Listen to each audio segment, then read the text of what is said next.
So welcome back to In Between Breaks. I'm your host, Jennifer.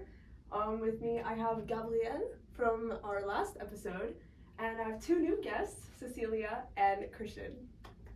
So, Taylor released her new album called Midnights on October 21st. What were your impressions?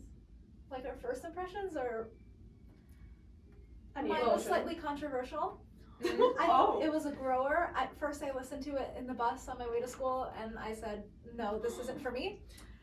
And then I had a conversation with like 3 people that day, and everybody, Hasti, Lisa, and I think Gabrielle, I might have. Most likely. Yeah, and then I said the same thing. I was like, I don't really like it, and then everyone was like, you need to listen to it again. And then I did, and then I ended up enjoying it. I think that's most people, really. Like, a few people said I loved it on first listen, but I think most people said they grew to love it. I mean, personally, I liked it on first listen, but I think a lot of folklore fans, especially, they like really like the people who entered the fandom maybe by Folklore Evermore. They really enjoyed the sort of melancholy vibes. I thought it was like totally different because I know, for example, Olivia, she's very much into like pop or rap kind of style, and I know that Folklore and Evermore would be definitely like a no for her.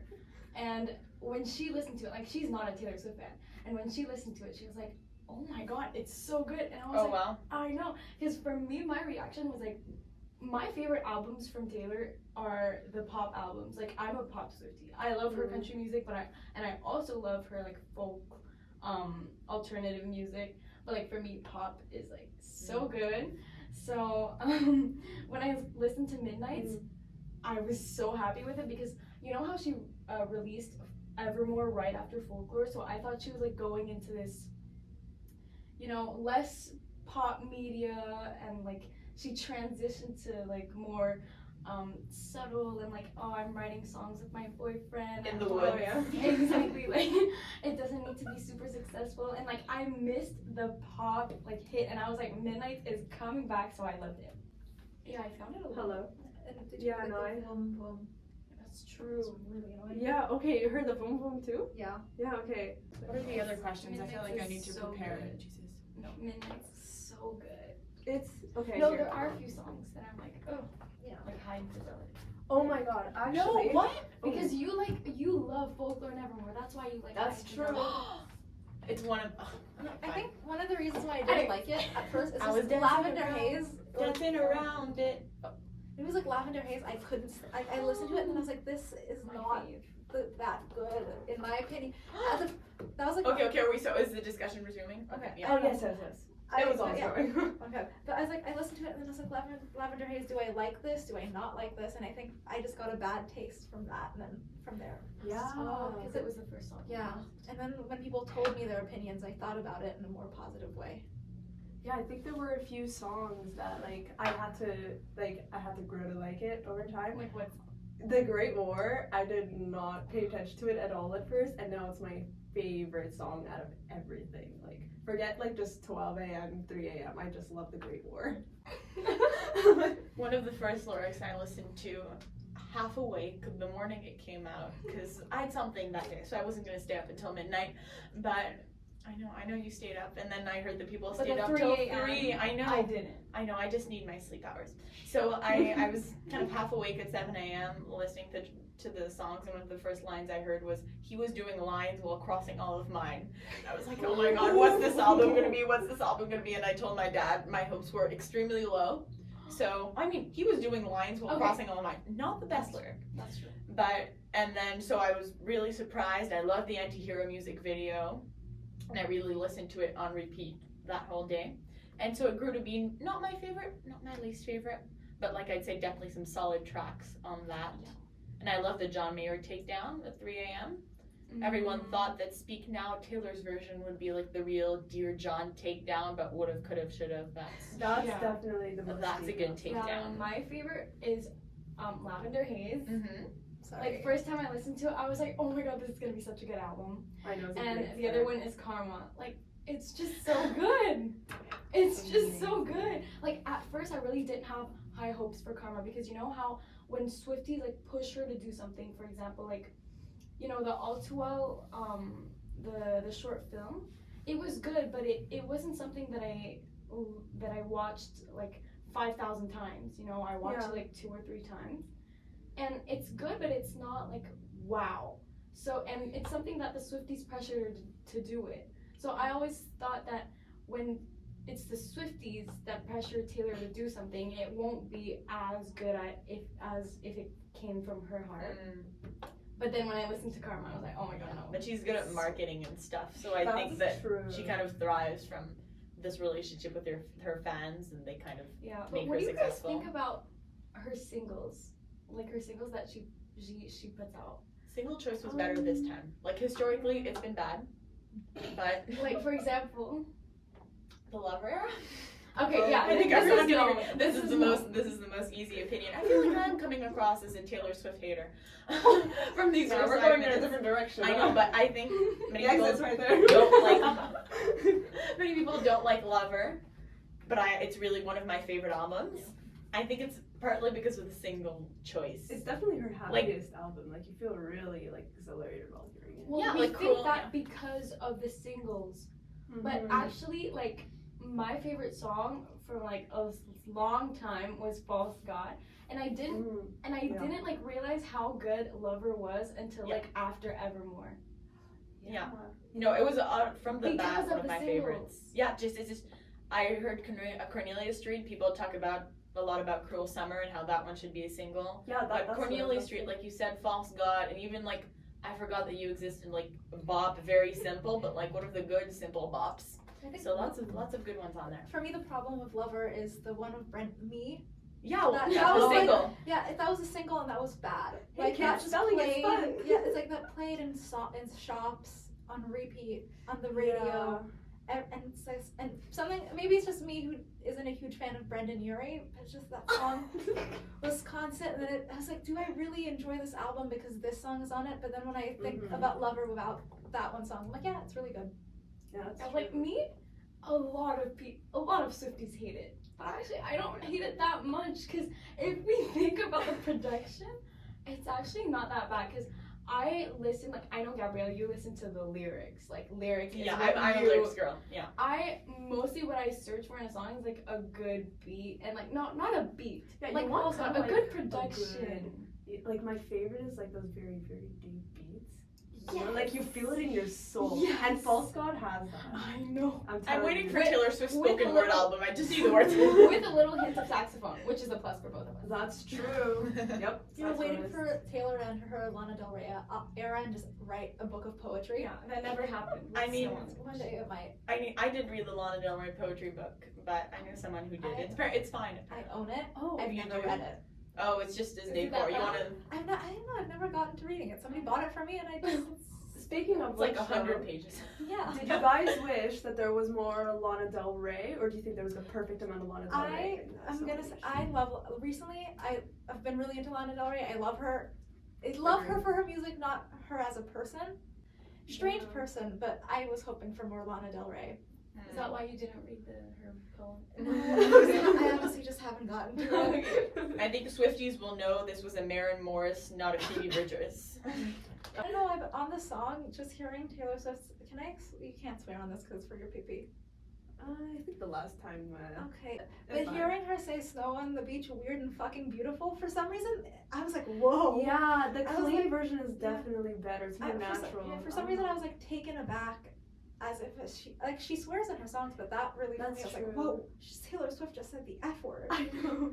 Yeah, you were like really not used to hearing that in the song. She's more kind of, But you know, like Cardigan, it was like a song where we really saw kind of the influence of Lana Del Rey, Yeah. and I loved this song, so that's why I was really excited for Especially Snow on the the bridge. Beach. The bridges are always amazing. Yeah. But I like that Cardigan kind of stayed in the Taylor Swift, love, betrayal, like longing universe. Whereas like Lana Del Rey's universe is like Mountain Dew, fast cars, and country clubs. And it's just like not really Taylor's vibe. And I feel like Snow on the Beach kind of went a bit into that.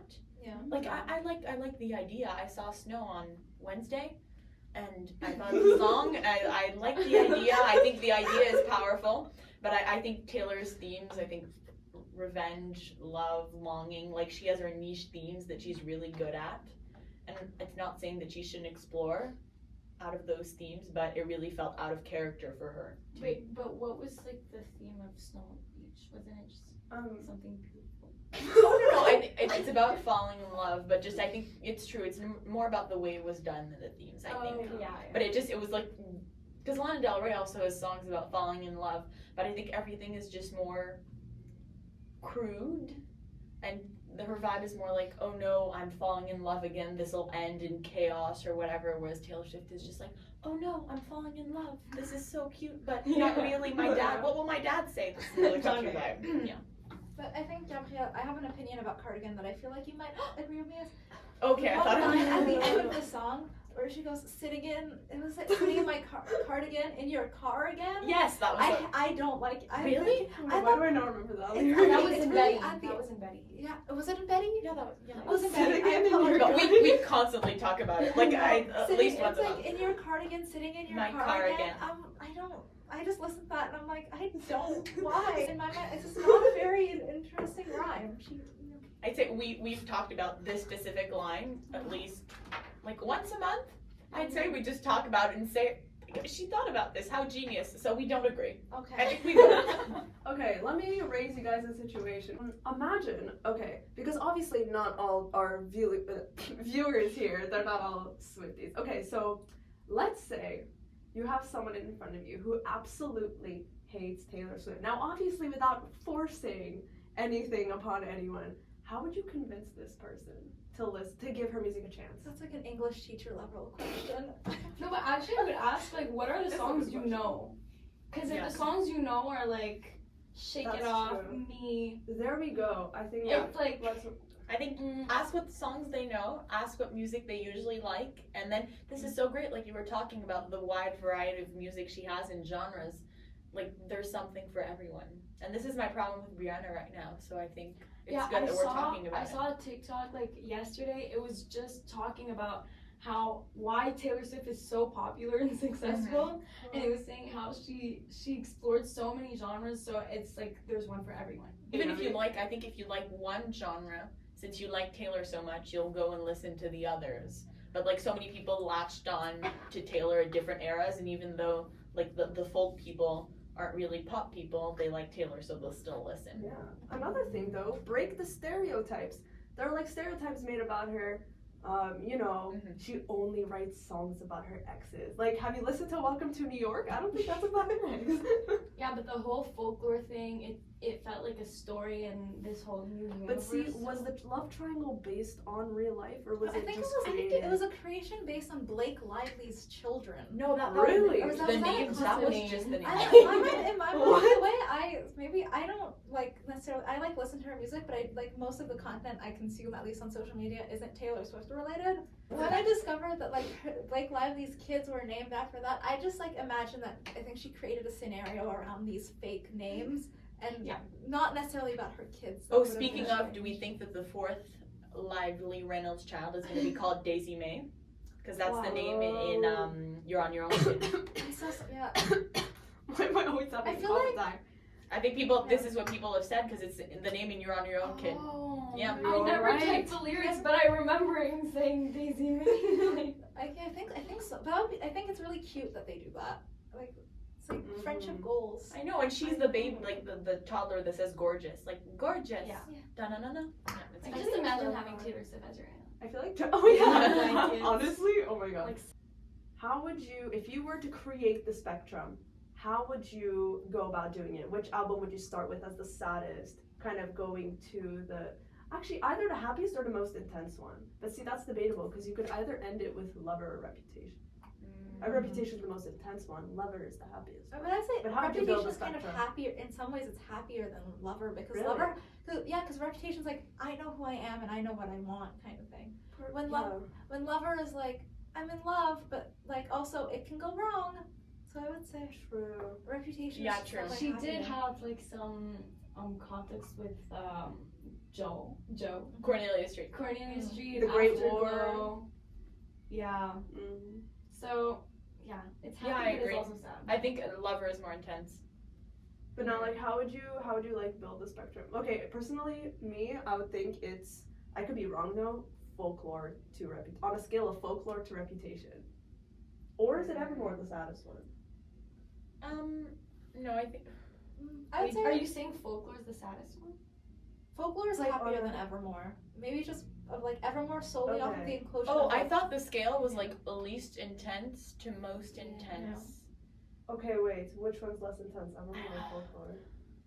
You They're know, I kind just of sister album. exactly. You know, I I- just put them on the same sort of. No. No? No, they're definitely not on the same level, but Okay, which one is less? So you know, Okay, I from think least intense to most intense. you know, That's I the think spectrum we're going my for. least intense. This is kind of surprising, but I think it's the earlier albums. I'd say debut, just because in Mhm. folklore there are lots of songs. Picture to Burn. No, I. There there are are songs. songs. Her guitar. I know. Well, there are lots of songs that aren't about her, and the songs in folklore, The like My violin. Tears Ricochet, that are about her, or about very strong Oh. feelings. Whereas Picture to Burn, she may not have That's realized it true. at that time, but they're feelings that are so unimportant right now. Temporary. Exactly, like compared to like her masters and all that stuff, and like fighting with the love of your life. I feel like those feelings are just so volatile and unimportant when you look at it in the big picture. It's like one instance of heartbreak. So I She was feel like new to the industry. She didn't live, Yeah. experience anything. I don't think and that the now- frustration, the sadness is deep. So I'd say it's the least like intense, emotional. And now, like she grew as an artist, so she really knows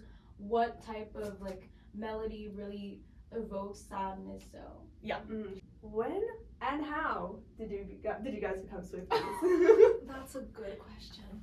Thank you. you start. Okay.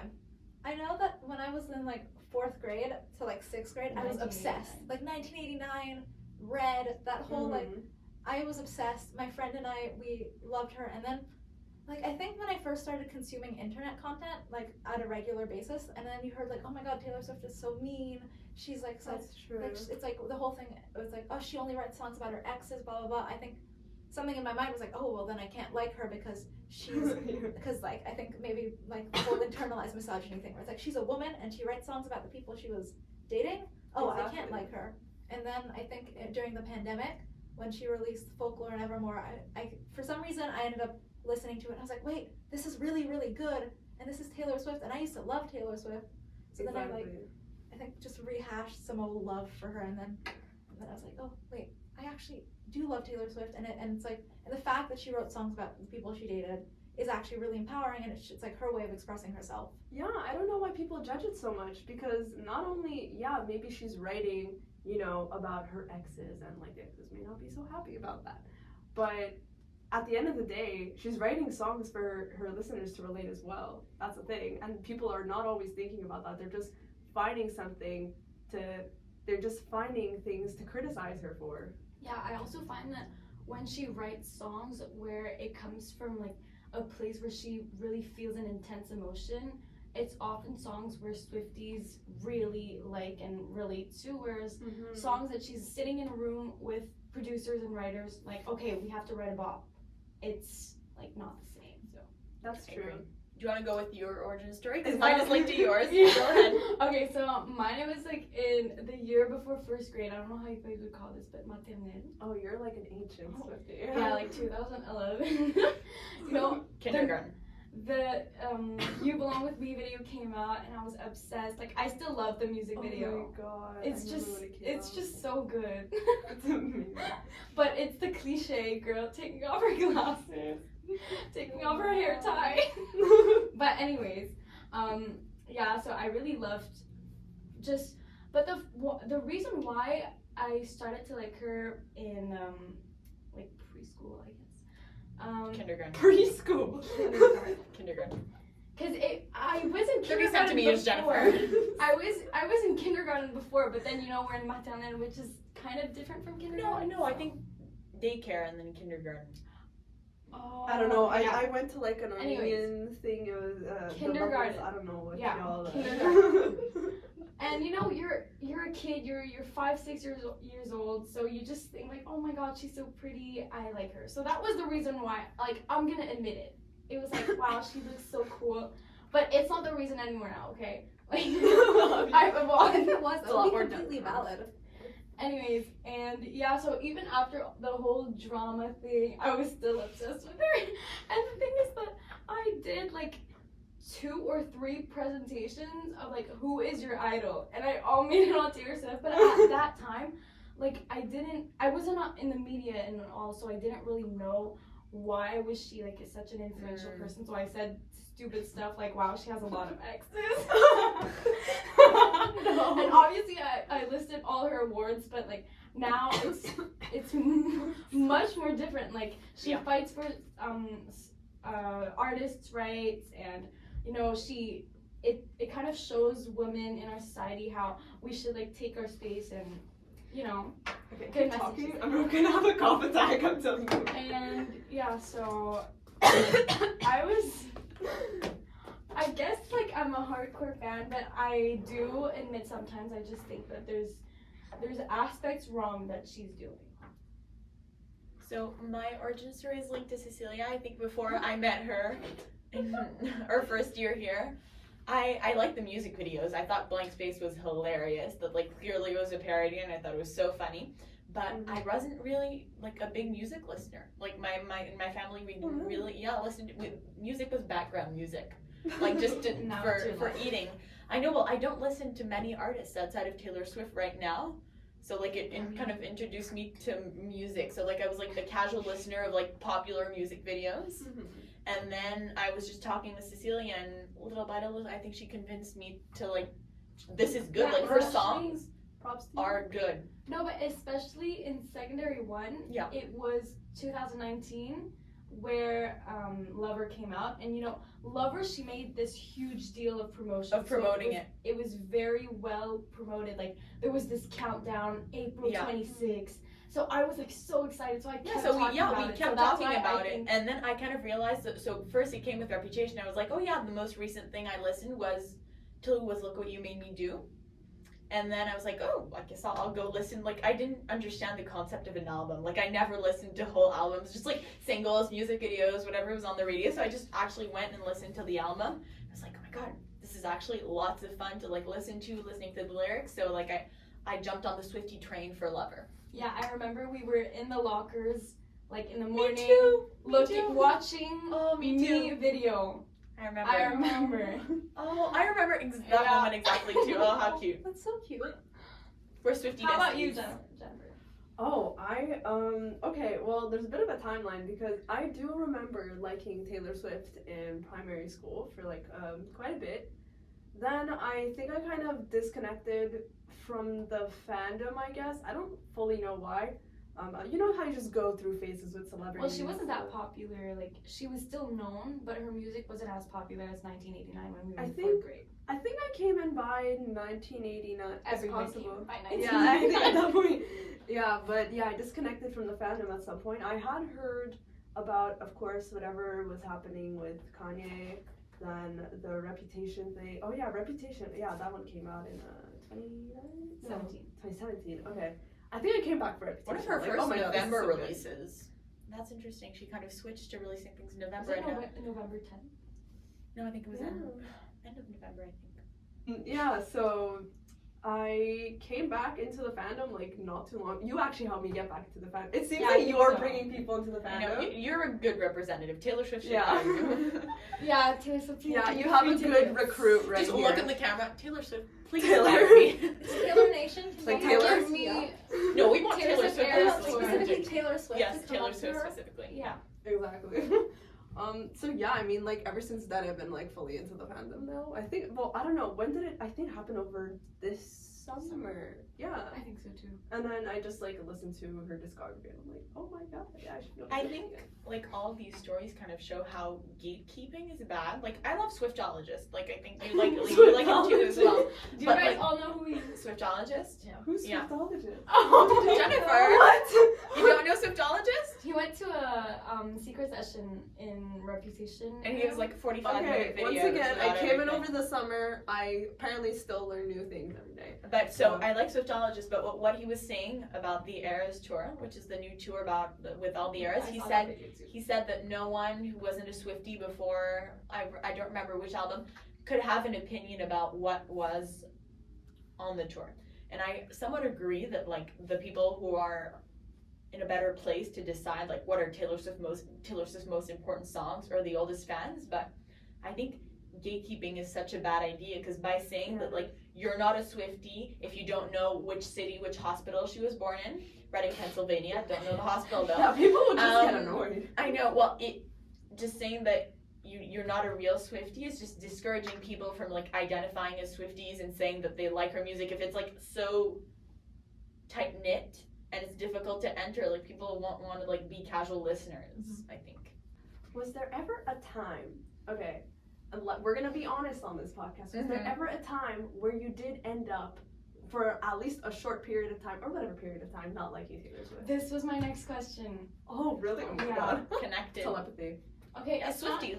it's not where Swiftie telepathy. I started to not be a Swiftie anymore. It was just, I feel like still today, how she manages like her fans attacking people that she sings about. That's true. Like, I don't have a problem her singing about her experiences, because that's what any songwriter would do.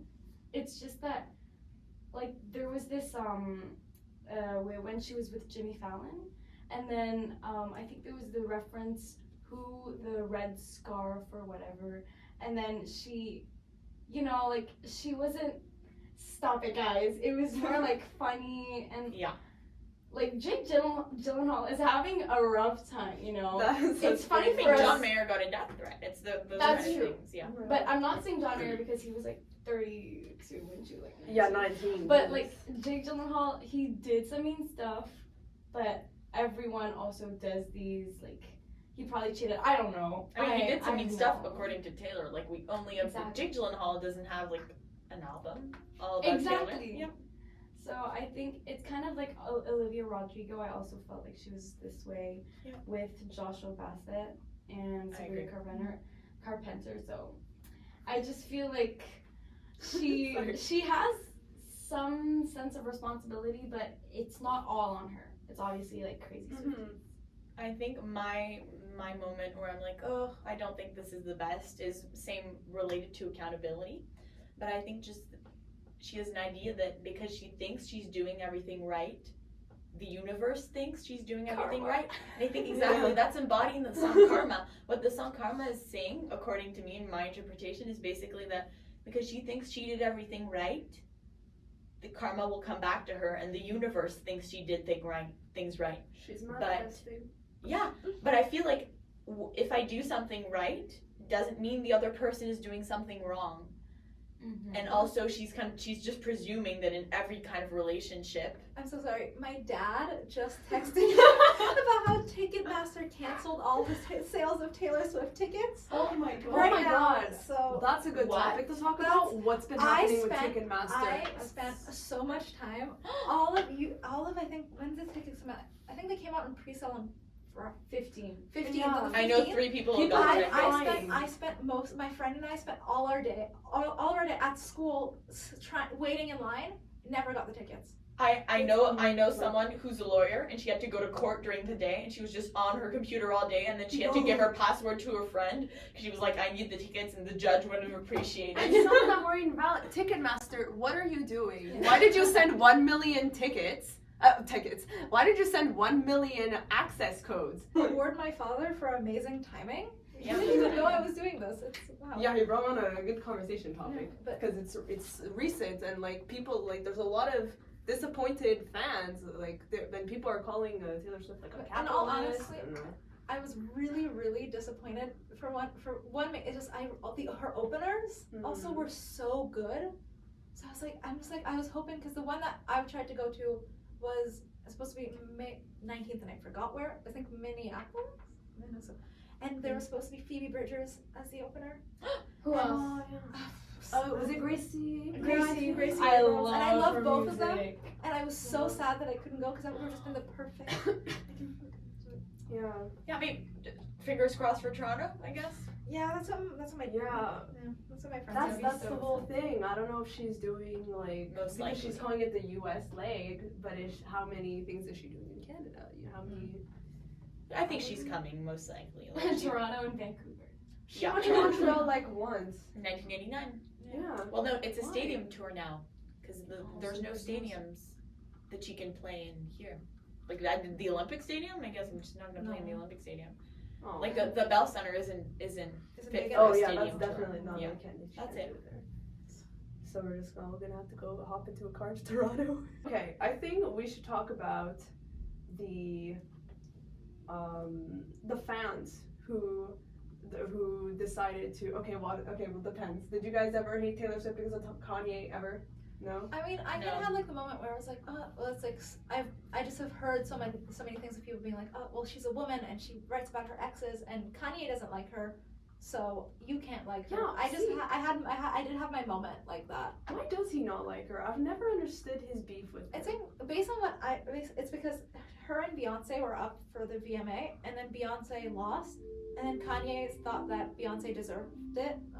And I think Beyonce, I think she had been more established in the industry, and you can understand why he thought that. Mm-hmm. So he went up on stage and did his like, I'm sorry Taylor, but Beyonce had the best album of all time thing. And then from there, she like was petty with him, and then he was petty back, and then the whole. I mean, we're not going to talk about the phone calls. I mean, this would be this could be a 2-hour-long podcast. I think Kanye as a person, he's very complex. Like, you never know what he means. You know, the other day he was His career's wearing just going those down. T-shirts of like White Lives Matter. Like, Yeah, he's with all over the I place. don't think Innocent was the right take on Kanye He lost Taylor. his contract with And- Adidas. Yeah. right? I don't think he absolutely hates her. I think between both of them, Taylor hates him way more than he hates her. Like Yeah. one time he posted like this story about just like Taylor, my masters were sold without my consent. Like the fact that he just said like Taylor, Yeah. like, we're together, we're alliance. It's like, oh wow, Taylor would never say this No, well, about Kanye West didn't go into hiding because of Taylor Swift. I mean, That's Obama true. did call him a But- jackass. But see, Believe well, that. no, there's the difference. That like she was getting a lot of backlash Yeah. from like people too. So I mean, okay, well, let's say if you guys were in that situation, would you also do the same thing? If I was Taylor If Swift you were getting Taylor an Swift. award and Kanye West. If Kanye West was is out to destroy your career, would you go die? Yes. Okay, well, I think it wasn't just Kanye West. I think there were pressures before Yeah. that. Like she Exactly. was dealing with body image issues, like lots of things. in the press. Yeah, Yeah, lots like, of problems she dressed it before in, that. You're on your own kid, right? In a yes, no, baby. Start my body. Oh yeah, Oh yeah. yeah, her butt. Okay. No, we were starting to like remember You're what like what going was the like I didn't even do the outro. Oh my God, who found the outro, Cece? Yes, I What know, an I didn't know. You should ask Hassan. Okay, outro, She outro. is a What's an huge outro? Swiftie. 1, 2, 3, 4, comme une introduction. Outroduction. And we're back. Ben c'est ça, d'où est-ce que tu penses que ça vient, outro, Jennifer? Guys, thank you so much for watching. I really hope to see you guys in the next episode. I guess I'll be using. Will I be in the next episode? Who Yeah. knows? Probably not. First 2-time guest, here I am. Mm-hmm. And